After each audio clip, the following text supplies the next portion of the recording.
hallo zusammen vom Frankfurter Flughafen.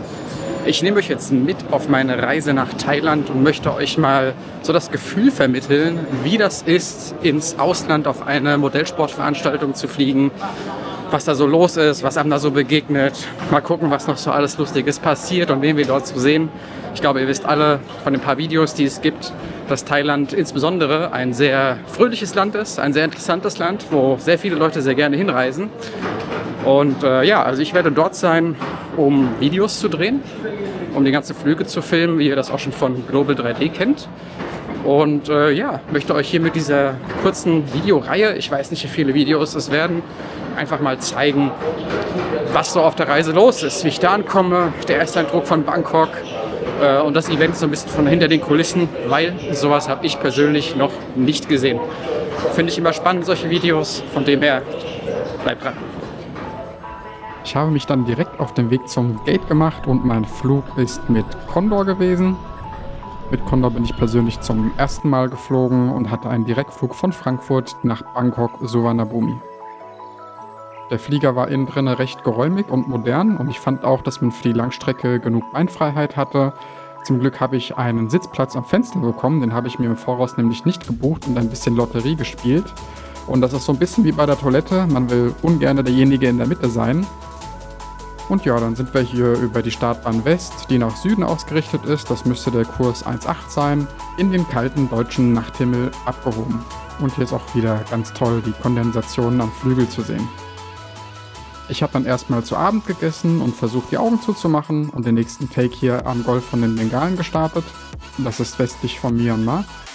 Und von hier aus hat man nur noch gut 1,5 Stunden bis nach Bangkok. Zum Frühstück gab es ja wie von McDonald's so eine kleine Apfeltasche, die war ganz lecker. Und hier sieht man auch schon die Stadtausläufer von Bangkok. Bangkok selbst ist wirklich riesig. Wenn man dort mal in der Mitte steht auf einem Hochhaus und sich umguckt, sieht man, soweit das Auge reicht, nur Häuser. Hier sind wir schon bei der Landung bei einem der beschäftigsten Flughäfen der Welt, der Suvarnabhumi Airport. Das ist ein sehr wichtiges Drehkreuz für den westlichen und östlichen Verkehr.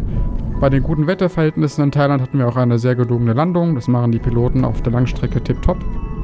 Und dann sind wir auch schon in Richtung Satellitenterminal gerollt. Der Flughafen ist nämlich so groß, dass es ein Terminal gibt, was im Prinzip mitten auf dem Flughafengelände steht. Und da habe ich auch unter anderem hier diesen sehr, sehr schönen Airbus A380 noch gesehen. Und von dort aus fährt man dann mit einer Bahn zum Hauptgebäude und kann sein Gepäck abholen. Die Immigration hat ziemlich lange gedauert, das ist in Thailand ein bekanntes Thema und der Flughafen war auch, wie ihr sehen könnt, ziemlich voll. Vom Flughafen gibt es dann eine Metro, die bis in die Stadtmitte fährt. Das ist die Airport Link Metro. Das Bahnnetz in Bangkok, auch BTS genannt, ist sehr gut sortiert und nach Farben gekennzeichnet und von dort aus kommt man eigentlich ohne Probleme überall hin. Was ich auch ganz sympathisch finde, ist, dass die Metro einen Preisdeckel hat, damit sich jeder diese Strecke leisten kann und nicht extrem teuer gemacht wurde, wie wir es von anderen Flughäfen kennen. Da können sich einige Länder eine Scheibe von abschneiden. Nach etwa 25 Minuten Fahrt ging es dann hier über die Rolltreppe schon in die City. Und hier sehen wir auch schon eine der viel befahrensten Straßen in Bangkok in der Nähe vom Terminal 21. Während in Deutschland am Flughafen noch keine Weihnachtsdeko Ende November zu sehen war, war ganz Bangkok voll mit Weihnachtsbäumen, Dekorationen und auch so Art kleine Märkte, die aber meistens irgendeinen Werbecharakter hatten. Aber im Allgemeinen feiern die Thailänder Weihnachten wirklich sehr. Ja, und dann gab es noch den obligatorischen Stop im 7-Eleven. Hier findet man von Essen bis zur Medizin wirklich alles, was man eigentlich für den Alltag braucht. Und dann ging es erstmal ab ins Hotel. Ich bin jetzt inzwischen in Bangkok angekommen und super müde. Ich bin am Abend geflogen und wie ihr gesehen habt im Video am Morgen angekommen. Der Flug, der dauert in etwa so 10,5 bis 11 Stunden, weil wir mit dem Wind fliegen und der Rückflug wird dann dementsprechend ein bisschen länger dauern. Ich bin jetzt hier in einem Hotel in der Nähe von eigentlich der Innenstadt und von hier aus habe ich dann auch eine ganz gute Anbindung zum Thailand Heli Blowout. Ich habe mir heute ein bisschen die Malls hier angeschaut, die thailändischen Märkte beziehungsweise auch Chinatown und muss sagen, dass ich echt übel fertig bin. Also ich habe im Flieger zwar so ein bisschen geschlafen, aber auch nicht wirklich viel. Und um hier halt in den Rhythmus reinzukommen, darf man auf gar keinen Fall zu früh schlafen gehen, sonst wird das gar nichts. Es ist jetzt etwa so 22:30 Uhr. Ich werde für heute auf jeden Fall dann erstmal Schluss machen und dann morgen noch vor dem Thailand Heli Blowout noch einen Tag hier in Bangkok genießen. Jo, Tag 2 in Bangkok. Ich bin jetzt beim Timo und mit seiner Frau hier unterwegs. Wir schauen uns jetzt hier ein paar verschiedene Märkte an. Das ist jetzt hier insbesondere ein Markt, bei dem es sehr viele Elektronikartikel gibt. Und wie ihr sehen könnt, einfach unfassbar viel LED-Zeug, Kabel, dass das irgendwie so polarisiert oder was man auch für zu Hause braucht. Das ist wirklich für Do-it-yourself-Leute der absolute Himmel hier, weil man einfach im nächsten Stand irgendwas bekommt, was man sonst vermisst hätte. Überall Musik, überall Lautsprecher, tausende Shops, Schrumpfschlauch, also ist echt krass.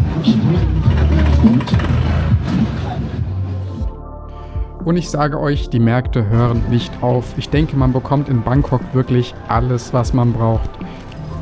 Hier in Deutschland, wo alle Kaufhäuser und Einzelhandelsgeschäfte weitgehend schon ausgestorben sind, hat man dort wirklich genau das Gegenteil. Ganz viele familiengeführte Geschäfte. Bei uns braucht man für alles eine Online-Bestellung. Hier habe ich das absolut nicht vermisst.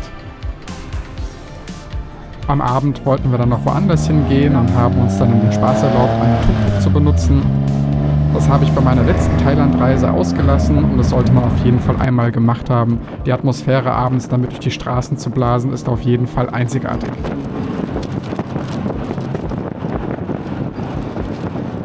So viel zu meinen ersten 2 Tagen in Thailand. Wir sehen uns bei der nächsten Folge wieder.